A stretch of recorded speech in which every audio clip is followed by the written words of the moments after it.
Welcome everyone to Yomi. Okay, hold on. Let's start that again. Welcome everyone to Yomi 1 week at a time, Masechet Zevachim. This is our 8th class, and today we are going to be reviewing Daf 51 to 57. Be'ezrat Hashem, next week we're going to go back to our Wednesday classes for a few weeks, Okay, and just so you should know that next week it will be on Wednesday.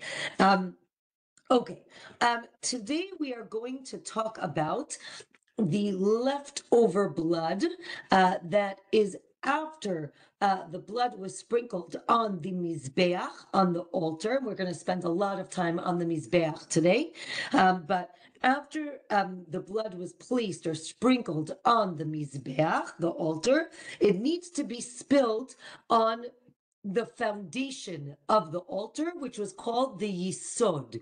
Yisod means foundation. And it's going to be spilt on the first place that the Kohen reaches when he reaches the Mizbeach. And that is going to be, again, depending on the Korban, if the Kohen, and I'm going to show you a lot of pictures today, if the Kohen is coming out of that what's called the Heichal, the building of the Beit HaMikdash, and then when he goes out, the first side of the Mizbeach, of the altar that he's going to encounter, is the west side, right? If you remember, if north is on top, wait, maybe hold on, let me see if I have pictures of, 1 minute, sorry. Where is okay, I don't have a picture of the Beit HaMikdash right now. I'll get to the other pictures in a minute. But if the Kohen is coming out of the sanctuary, the Heichal, the first side that he hits is the west side of the Mizbeach. Okay, and the blood of the Chatat, the sin offering, and the Olah, the burnt offering, that blood, again, the leftover blood, is going to be poured onto the foundation of the Mizbeach. Okay, Daf 51. Now we're going to talk about again, we said that you're going to pour the blood on the foundation. Now, Daf 52 says you might have thought that you actually put the rest of the blood on the vertical side, right? The wall of the Mizbeach, right? But at the bottom, the Gemara says, no, you put it on, and we're going to see that basically the Mizbeach, right? If this was the wall of the Mizbeach, there was almost like a ledge at the bottom. That was the Yisod, the foundation. And the verse says you have to put it on the top of the foundation, right? So not on the vertical wall, but on the horizontal, right? Or on the top of the foundation of the Yisod, right? The foundation of the Mizbeach. There is a machloket if the pouring of this blood is essential, again, meaning that if you don't do it, the entire sacrifice is seen as invalid. And the Gemara says, no, everyone agrees that the pouring of this blood is not essential. Again, you should do it, and you should do it, but if you don't, it does not invalidate the sacrifice. Okay, so the verse teaches that the leftover blood of the animals that are sacrificed on Yom Kippur, so the leftover blood has to go on the Yisod, as we mentioned before. Now, again, it has to go on the Yisod, but it is not essential, as we mentioned before. There is also a machloket about the bird sin offering, what's called the Chatat ha'of.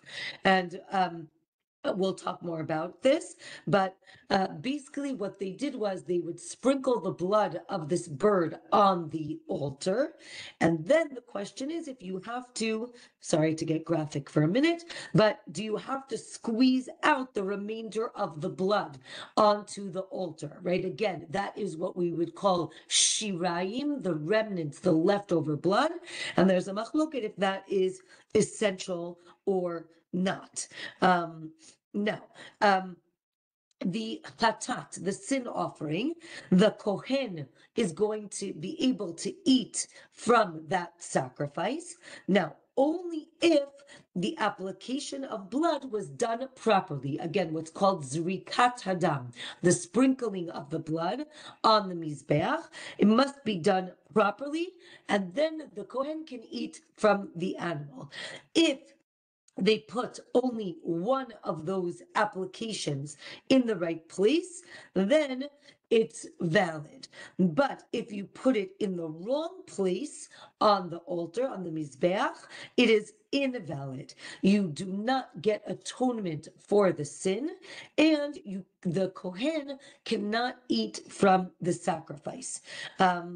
Some say that a regular sin offering is parallel to the inner sin offerings. If you remember, we discussed various sacrifices that are brought into the Heichal, right, into the building of the Kodesh, of the sanctuary. And others say, no, it's not similar. And therefore, maybe if you put the blood of the personal sin offering in the wrong place, maybe it would be okay. The Gemara says, no, you have to put the blood in the proper place, right, which is on the top section of the Mizbeach. And if you don't, then it is invalid.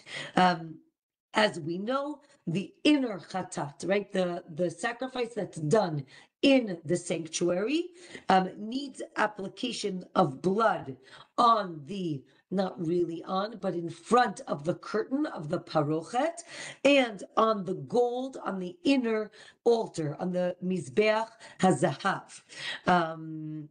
Okay. All right, let's go to the next Mishnah on the bottom of Daf 52. Okay, we're going to talk about the communal sin offerings. Okay, Chatat Hatzibur. Again, Chatat is the sin offering from the word chet, right? So it's Chatat, and Tzibur means communal. When do we bring a communal Chatat? It's brought on Rosh Chodesh, the beginning of the month, and on holidays. So if you remember, we started this last week. We're going to go through each sacrifice and how, right, what was the service that was done. So for these sacrifices, you do the shchita, the slaughtering in the north. You collect the blood in the north. Again, the north of the altar, of the mizbeach, and you have to put the blood on the four corners of the mizbeach, of the altar. Where do you put them? So on Daf 53, it says that the Kohen is going to go up the ramp. Again, the Mizbeach has a ramp, right? So we're going to go up the ramp, and then he's going to turn to the right, okay, to square. So he's going to turn to the right. He gets to the southeast corner. Then he's going to go to the northeast corner. Then he's going to go to the northwest corner. And then he's going to go to the southwest corner. And then he goes down the ramp and pours the rest of the blood on the southern corner, the southwest corner, or the southern side of the foundation. Okay, let's look at some pictures so we understand. Okay, hold on a second. Okay. Okay.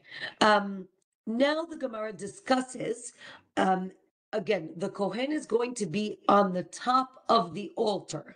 Okay, now the Gemara discusses where where this sorry, one second before we get to this picture. The Mishnah continues that the Chatat, the meat, is eaten by the Kohanim, by the male Kohanim, in the courtyard, in the Azara of the Beit HaMikdash, of the temple, and they can eat it any way they want. They can prepare it however they want to prepare their meat, and this sacrifice is eaten for the day and the night of the day that it was brought. Then the next morning, it needs to be done by the next morning. That's basically the idea. Okay, now the Gemara is going to discuss what does it mean that he puts the blood on the corner. Okay, so the Gemara explains that there was a capstone on the top of the corner of the Mizbeach, and it was 1 amma by 1 amma. Again, amma from your fingertips to your elbow, that's an amma. So I don't know, is that like a foot, I guess? So 1 amma by 1 amma, that was the capstone. So one opinion is you can put it anywhere on that corner. Another opinion is you can put it on the corner and you can kind of like spread the blood down the edge of that corner. Then the Gemara explains how this was done. So the Gemara explains that the Kohen would dip his finger into the bowl that had the blood, and then he uses his basically his thumb and his pinky to kind of like push the blood onto the wall of the Mizbeach, and he pushed the blood onto the edge of that corner. And this was done on each one of the corners of the Mizbeach. Again, the ideal is on the corner exactly, but if he did it somewhere within that 1 amma area, that is valid. Okay, the Olat Ha'of, which is the burnt offering, and the Chatat that we just mentioned of the animal, not of the bird, must be put on the upper part of the Mizbeach. Every other sacrifice is put on the lower part of the Mizbeach. If you remember, there was what was called the Chut HaSikra.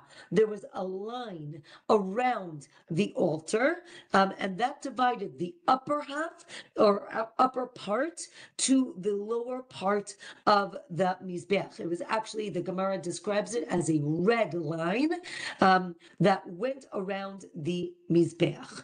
Okay, let's talk about the Yisod. Okay, the Yisod is the foundation of the Mizbeach, and you can see it at the top. Can you see my cursor? Okay, so this is the top of the altar, right? Here is the ramp. This is the top of the altar. If you look at the bottom of the altar, there's like an extra piece of stone. We're going to talk about what that is in a minute. This is the base, the yisod. There was a little bit at the southern edge. Then the rest was on the west side. It went across the north side, and we'll see in a minute, and then other pictures, there's another corner on the east side. Okay, so now we said that again, the Yisod is at the southern part of the altar. Again, we're talking about the Chatat. Now, remember, if the Kohen goes down the ramp, right? So if he comes down here, then he turns around. Right, this is the first place he's going to hit. So this is where the Kohen is going to put the leftover blood of the Chatat. Now, What's interesting is there's a machloket where the altar was placed in the courtyard of the Beit HaMikdash. If you can see, there's diagram A and there's diagram B. Okay, there's a line in the middle, right, where it says Heichal, right, and there's a line, that's the line that divides north and south, right? If you take the entire courtyard, that line divides north and south. Now, the question is, did the altar, right, sit at that line of north and south, or was it slightly north of the entrance of the Heichal, right? So remember when we discussed okay, let's just read it, right? So there's a machluket where the Mizbeach is. Again, if the Mizbeach is totally in the north, then when you come out of the Heichal, you hit the southern part, right? Again, if you're coming out of this doorway, the first thing you would hit is this southern wall. Whereas if you look at diagram 2, if you come out of the Heichal, the first thing you would hit is the western side of the base, right? So that is the machloket in on daf 53. Again, based on where the mizbeach was, that's going to determine which side of the yisod you're going to put the blood on. Okay, the next Mishnah is going to discuss the Olah. Okay, the Olah is the burnt offering, and it is again Kodesh HaKodashim, right? Kodshei Kodshim, which means it is sanctified, like it's the highest level of or part of the higher levels of sacrifices. The shchita, the slaughtering and the accepting of the blood is done again in the north. You have to put the blood, what we call two applications that are really four. Right. And if you remember, we discussed that it goes on the corners, right? When you put it twice, and each one is 2 walls. So that's 2 that are really 4. It needs to be, the olah needs to be skinned and cut up and burnt completely. So now the Gemara explains that the verse doesn't say that it is kodshei kodshim, that it's of the higher level, but we learn it later on, right? We learn it because it's compared to the chatat, to the sin offering. Okay, we talked about the applications of blood, as we said, right? They used to like flick it onto the corner, and then it would go on either either they would put it right on one wall of the corner and then on the other side, or they threw it at the corner and it spread to each wall. It says that you have to put the blood saviv. Okay, 1 second. Can everyone hear me? I see the internet is not so great. Yeah, okay, great. So it says that you need to put the blood saviv, right, around, on all sides. Or the blood has to be on the altar, on the mizbeach, where there is a yisod, right, a foundation. Okay, so here is, hold on a minute. Okay, so first of all, just look at, here's a picture again. North is on the top, south, east, west, and here's the base, right? So as I mentioned, it's on the corner of the east side, the total north side, the total west side, and a little bit on the south. Now, the Gemara says, again, as we mentioned, the southeast corner does not have yisod, Therefore, he starts to put it on the northeast corner and then on the southwest corner. And then you get all the four walls. Now, the Gemara asks, wait a minute, why isn't there a base all the way around the Mizbeach? So the Gemara discusses that actually, right, we'll see in a minute, the tribes of Binyamin and Yehuda bordered Jerusalem. So much so that, as you can see in this picture, one opinion is that the actual line of where their tribal land is went through the Beit HaMikdash, meaning that right, and you could see the shaded area is in Binyamin's territory, and the white area is in Yehuda's territory, right? And basically, the Gemara explains that there could not be Yisod, or the foundation, in Yehuda's territory. It could only be on the Binyamin side of the altar. The idea is that Binyamin is likened to a wolf. A wolf devours its prey. Therefore, the yesod, the foundation or the base of the Mizbeach, is going to devour, or I guess absorb, the blood, and therefore it had to be in Binyamin's territory and not in Yehuda's. And as we said, right, a strip of Yehuda's territory entered Binyamin's, and it made Binyamin sad, or the people of Binyamin sad every day, right? And therefore, right, Binyamin hosts God. Therefore, as we said, the Beit HaMikdash is in Binyamin's territory, and therefore it is there. Okay. Next, the Daf 54. Okay, the Olat Ha'of, again, the bird burnt offering. If you remember, we discussed it is killed by something called milika, or malika, where instead of taking a knife and cutting the way we normally ritually slaughter an animal, the bird offering was killed from the other side.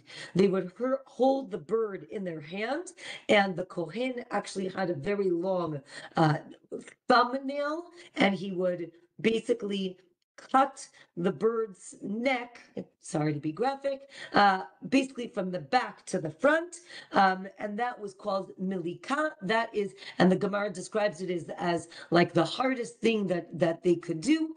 Anyway, they did milika of the neck, and then you push all of the blood onto the altar at the southeast corner, again on the top.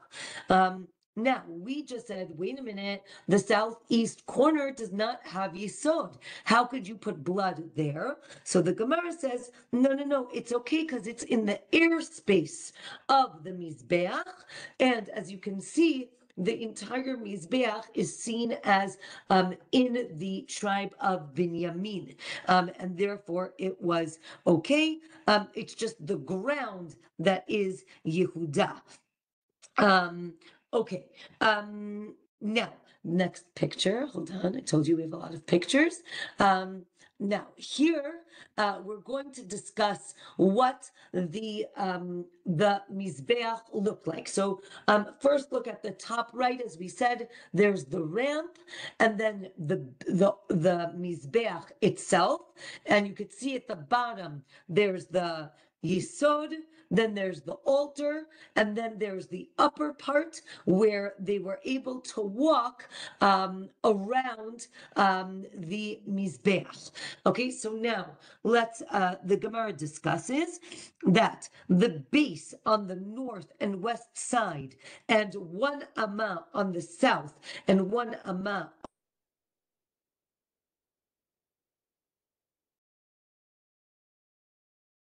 what the the configuration was of the Mizbeach, right? So it's 32 by 32 at the bottom. And there's the ramp, which is 1 amah over the base, and the Gemara describes how they built the mizbeach. Right? What would they do? They made a frame of 32 by 32 and 1 amah high. Sorry, 1 amah high. And they put rocks into the frame, and then they poured like tar and lime over it, and that became the yisod. Then they made another frame that was 30 by 30, and they made that frame on top. This was 5 amot high, and then 5 amot high. That is the sovev, again filled with rocks and tar. Then 28 by 28, right? That's the next level in. That was 3 amot high. That was the top of the mizbeach, and right, like where the fire was. And then they made a 1 by 1 frame, right, and put rocks there, and that was the corner. Remember, we talked about each corner was an amah by an amah by an amah. Okay. I should do it this way. Amah by amah. And that was the corner. Now, if you listen to what I just said, it sounds like the yisod was all around, because I said they built a box that was 32 by 32. But we just said that there's no foundation, or right, there's no base on the east side and the southern side. So the Gemara says, no. They did make a box, but then they pulled out, right, those rocks on the southeast side, and that got rid of the yisod on those two sides. This also implies that the keren, the corner, is empty, and it needed to be empty because they used to fill them at times. When David ran away from Shaul, David went out with Shmuel in Ramah, and they discussed the beauty of the Mikdash. Again, before there was a Beit HaMikdash, and they spoke about the fact that you need to go to the Beit HaMikdash, right? And from here we learn it needs to be in a high place. So they opened up Sefer Yehoshua to try to figure out where could the Beit HaMikdash be. And here, right, again, they were in the area of Binyamin, and they realized going up must be where Jerusalem is, right? And therefore they realize, again, as we said, the Beit HaMikdash needed to be in Yerushalayim, and again, Yerushalayim was just being built, and it needed to be in a place that was in the Nachala, in the tribe of Binyamin, right? The verse says that God is going to rest between the shoulders of Binyamin, and therefore they figured out exactly where the site of the Beit HaMikdash was. It needed to be in the second highest place, which was Jerusalem. And not only that, right, but because David figured out where the Mikdash was, it then caused Doeg to be very jealous of him, and that caused a lot of problems. Ilanit, there were no drainage channels cut at the southwest wall. Actually, the southwest wall does have drainage. Southeast wall doesn't have. That, I think, if that's what you meant. Okay, next Mishnah at the bottom of Daf 54. Let's talk about the communal Shelamim. Okay, Shelamim is the, I guess, peace offering. The communal ones were on Shavuot, and different types of Ashams. These are, again, Kodshe Kodshim. The Gemara describes the different types of Asham. I think it's called a guilt offering. Right, an asham we've discussed is if somebody steals or they have a debt, if they steal from God, if they slept with a woman who is half free and half a slave, or the Nazir, or the Mitzorah, right, or the asham of doubt, right? All of these were done in the north. They were eaten in the Azara, again, Kodshe Kodshim, like holy of holy sacrifices. If they were either they're burnt like the Olah, or if they're eaten in the courtyard. You can't take it home and pack a barbecue lunch. You needed to eat it in the Azara, in the courtyard, by the male Kohanim. And it was eaten one day and one night, again, as we mentioned before. And now the Gemara explains. Again, we learn from a Chatat to the Shelamim, the communal Shelamim, or we learn it directly from an Olah. Again, it teaches us that we have to do the slaughtering in the north, and the Chatat teaches that it needs to be eaten by the male Kohanim. Okay, next Mishnah. We're going through all the different types of korbanot. So the next one is the Todah, the Thanksgiving. It's good. Thanksgiving is coming up. The Thanksgiving korban, and the ayil, the ram of the Nazir. These are what's called Kodshe Kalim. Kal being, I guess, lenient. These are slightly less sanctified in the sense that part of the animal is eaten by the owners, not only by the Kohanim. These sacrifices could be slaughtered anywhere in the courtyard. And again, the blood application is 2. That is really 4. They could be eaten by anyone in Jerusalem. So now you didn't have to stay in the courtyard. You could take your meat out to Jerusalem, go to a nice hotel, and eat your steak. And this, again, was eaten for that day and the night. Parts of it do go to the Kohanim, and they can be eaten by the Kohanim family, meaning their wife, their slaves, their children. Anyone who is a Kohen could eat this meat. The verse teaches that it could be eaten in what we call the camp of Israel, which nowadays, or in the time of the Beit HaMikdash, was Jerusalem. But it cannot be eaten outside of Jerusalem. So if you lived in Tel Aviv, you couldn't take the meat with you. You had to stay in Jerusalem. Again, in the time of the Beit HaMikdash, that meant within the walls of Jerusalem. And you eat it there. Okay, next korban is the shlamim. Shlamim is the peace offering. The personal shlamim is kodshe kalim, meaning it can be slaughtered anywhere in the courtyard. Again, 2 that are 4 applications, again, like in the corner. It is eaten by anyone in Jerusalem. Now, this one is eaten for longer, a day, a night, and the following day, right? The Gemara calls it 2 days and a night, but that sounds a little complicated because it sounds like day, night, but really it's day, night, day. Okay, so meaning that could be eaten on that day, that night, and the whole next day. And again, parts are given to the Kohanim family. Again, as we mentioned, their wives, their children, their slaves. Okay, okay, wait, another picture. Hold on. Okay.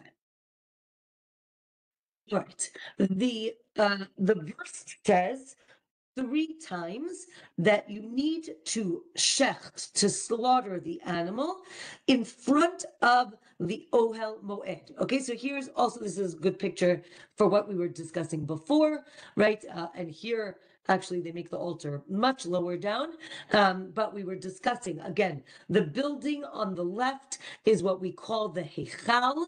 The Heichal is the sanctuary. Again, Heichal here, if you look at the picture, is what we call the Kodesh. Then the Holy of Holies, Kodesh HaKodeshim. There was like an antechamber, the Ulam, that is that long area. That is all inside. In front of it is the altar with the ramp. Now, if we say that it needs to be slaughtered before or in front of the Ohel Moed. Now the question is, what does that mean? So one opinion is anywhere in the courtyard, and that is including the north side of the courtyard, even though it's not in front of the chamber. You might have thought it can't be in the north, that you have to do it actually in front. Okay, so now again, we have to discuss what does it mean in front. So for sure, area A is in front. Now we add area B because it's still in front of the building, even though it's not opposite the entranceway. So B is okay. D, which is on the side of the building, is not okay. Okay, D is not considered in front of the Heichal. It's right on the side of the Heichal or on top of the Heichal. Therefore, it is not okay. Okay. Another opinion is, what does it mean in front of Ohel Moed? It doesn't mean in front physically. It means in front temporally, like in terms of time, meaning it has to be slaughtered after they open the doors of the Heichal, right? Lifnei means it can't be in front of, right? Before, right? If you shecht it, if you slaughter it before the temple opens, then it is invalid, right? And then there's a question: what does it mean open? What if it's closed? If it's closed, it's as if it was locked. What if it's open, but there's a curtain in front of it? The Gemara says that is open because the door is actually open. Okay, this antechamber that's in the front, the ulam, was a place where they stored the knives. And okay, so now watch this. Remember this picture. So now the Gemara says that actually in this antechamber, where you see B, there was a small door that went out into area A, which between you and me was called area D in the last picture. Okay, right? That is the area on the side of the sanctuary. So one opinion is that because of that door and it faced west, you could actually eat the meat of the Kodshei Kodshim in area A, which again in the last picture was area D.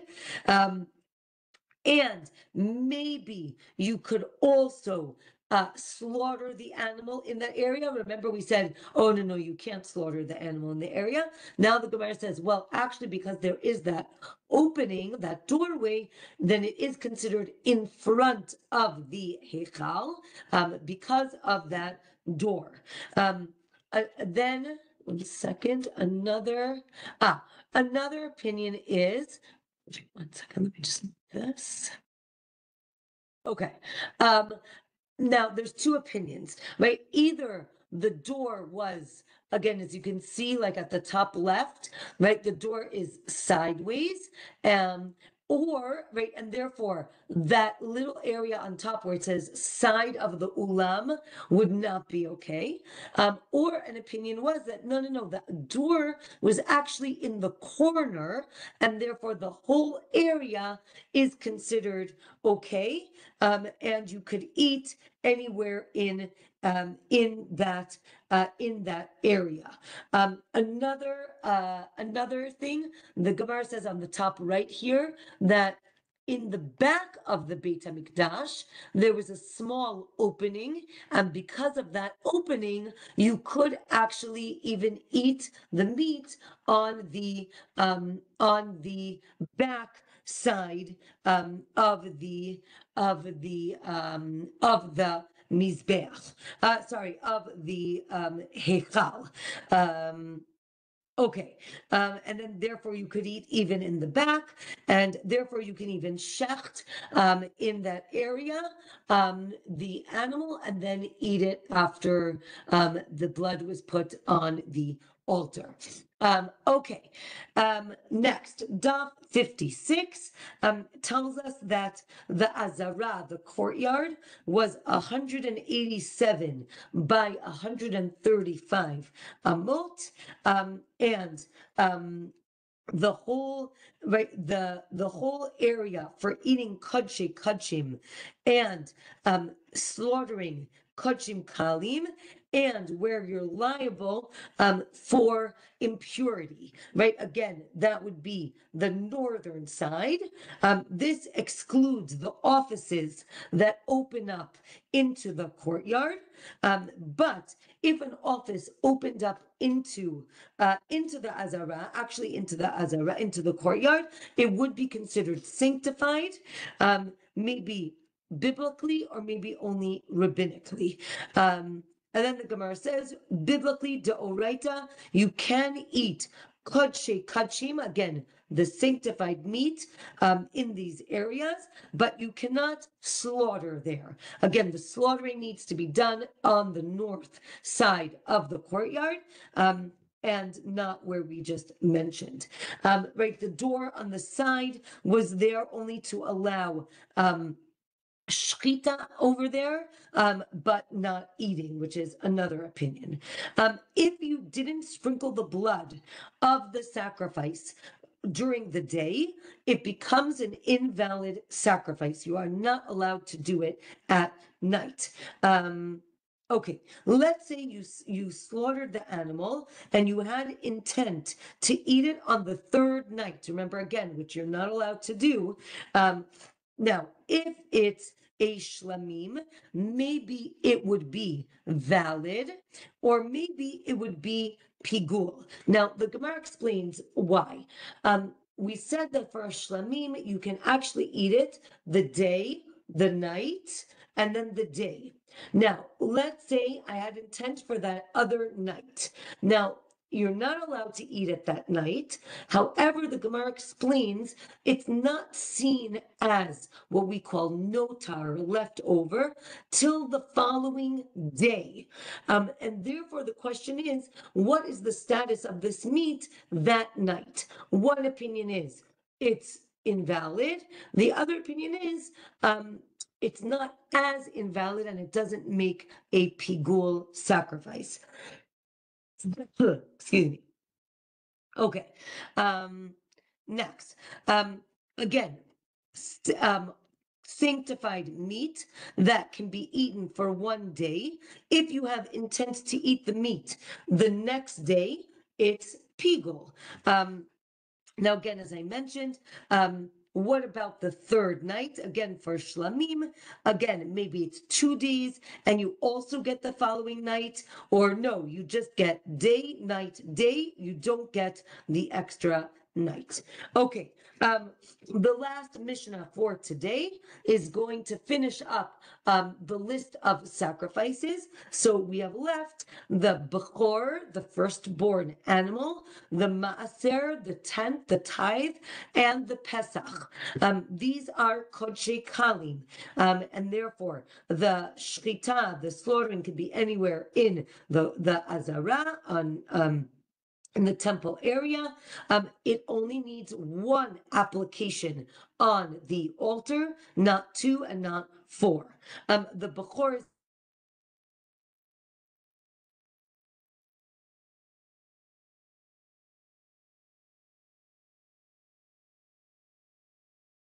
We lost your audio, Rabbanit. And your camera.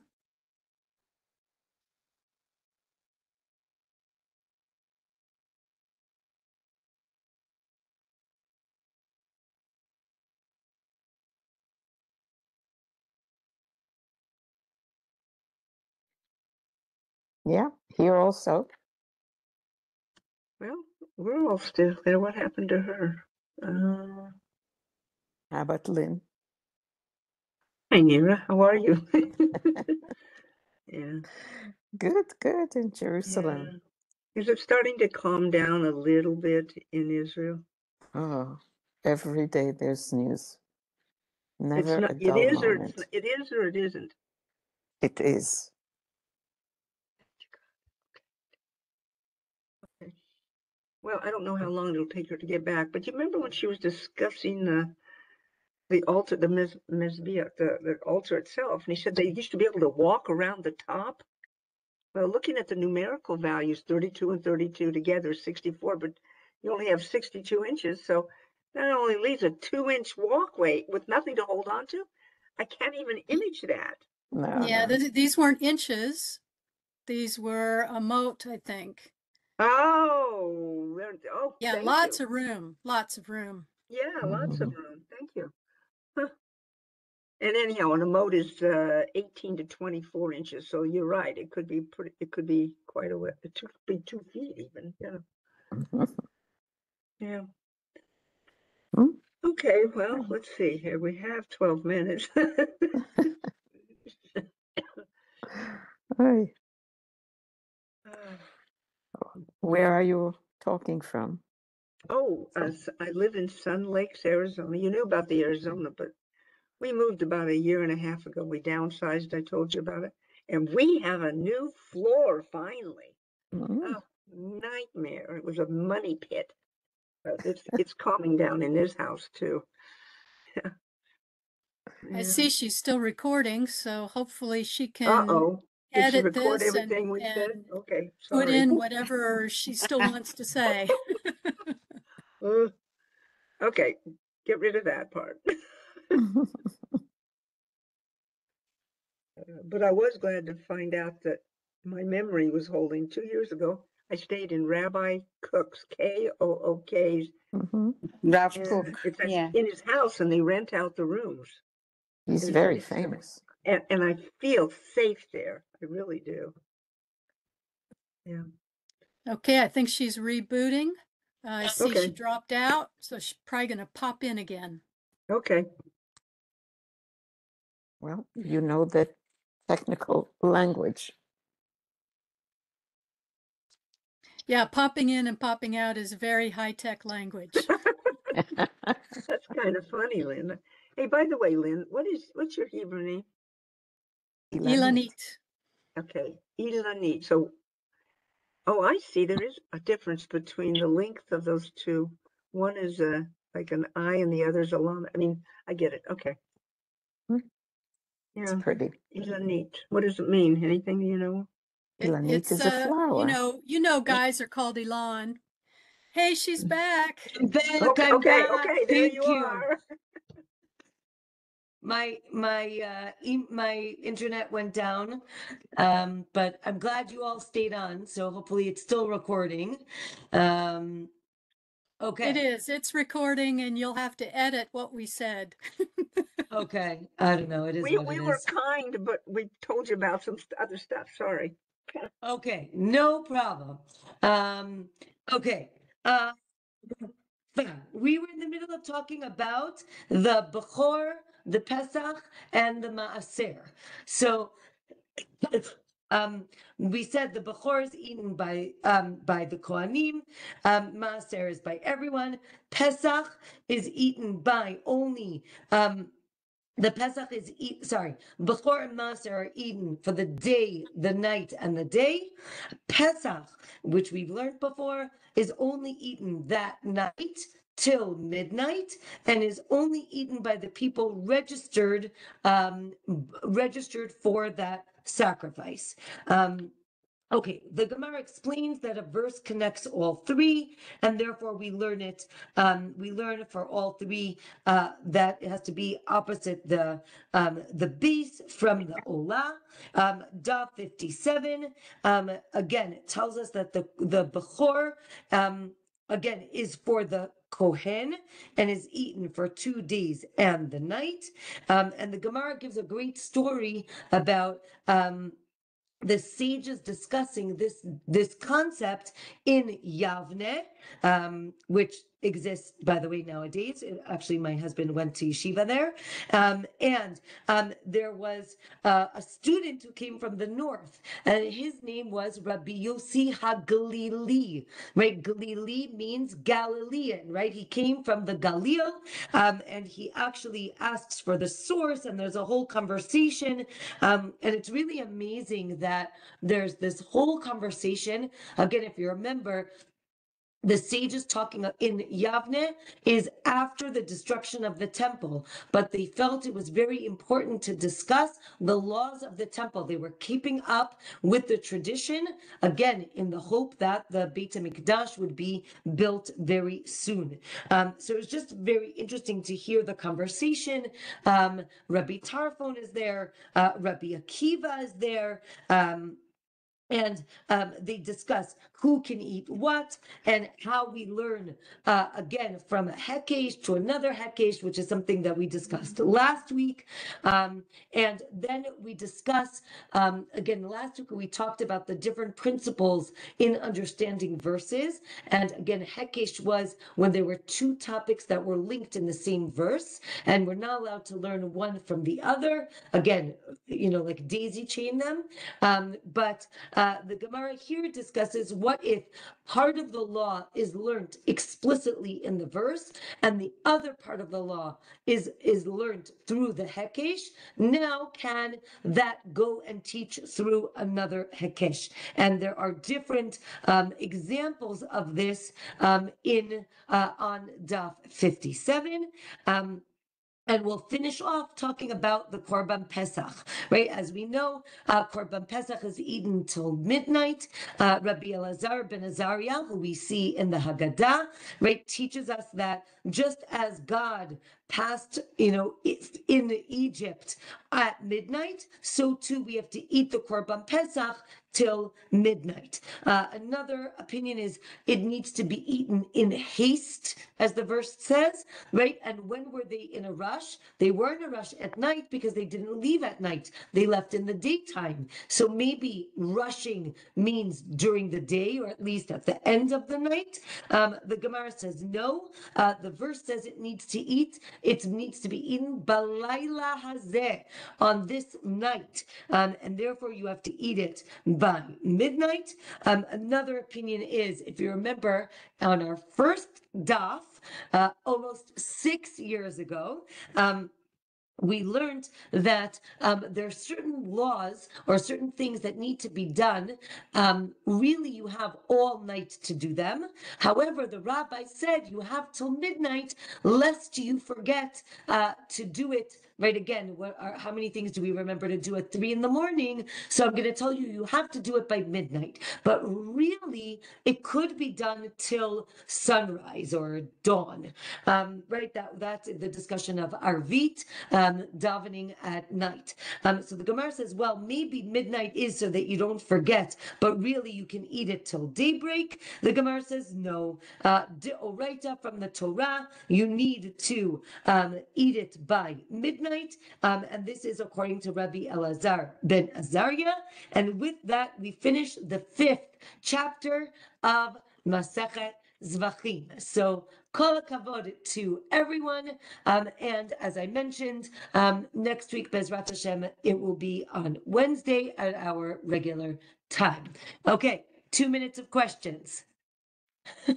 Yeah. How many not sanctuaries, sacrifices are there, and what percentage can you eat? I know there's some that have to be totally consumed and some you can eat. Can you give me a handle on that? Yeah. So just quickly, the Olah is the only one, the burnt offering, the Olah is completely consumed. Burnt. Bird. Oh, burned. Oh, God. Okay. Olah. Olah Yeah. is completely burnt on the mizbeach and is not eaten. Then the chatat, the sin offering, the asham, the guilt offering, are eaten by part are burnt on the mizbeach, but the other part are eaten by the kohanim. And then the shlamim, the peace offering, and the todah, the thanksgiving, are eaten by again, part is burnt, part goes to the kohen, but the other part goes to the owners. So So it goes that's 1, 3, and 3. I guess. And then we have Something the like, last, yeah, something, okay. and then the last three that we just did, Bechor, Maser, Pesach. So Bechor goes to the Kohen, Maser goes to the owner, Pesach also goes to the owner. So, Oh, so there's really 3, 6, 9, there's about 10 of them. Okay, sure. thank you. Well, okay. That's only animal sacrifices. We didn't do, there's two bird Don't, not now. sacrifices. Let's just And stay then with there's the grain offering, which is a whole different Yeah, masechet. that's so- I Thank just- you, thank you. I just want to say bye because I'll be watching the recordings Oh, from now yeah. on. I'm leaving for Australia tomorrow, very sadly. So Oh. until we come back to Israel, hopefully next year, it's been such a treat to watch it live and to be amongst all of you together. Thank you. Nice to Thank have you, met and it was so nice to meet you, have met Helen, you. in Bye-bye, person. Helen. And feel Thank free you. to send questions or messages, via the Yeah. email, Thank and you. we will be thinking about you. And Be'ezrat Hashem, we hope to see you next summer. Yeah. Wonderful. Thank you. Thank you very Thank much you. again. Bye, everyone. Bye-bye. Bye-bye, Bye. everybody. Thank you. Bye-bye, All right. everybody. Thank you. Well done as ever. Thank you. Thank you so much. Have a great night, everyone. And Bye-bye. see you. Okay. Bye-bye.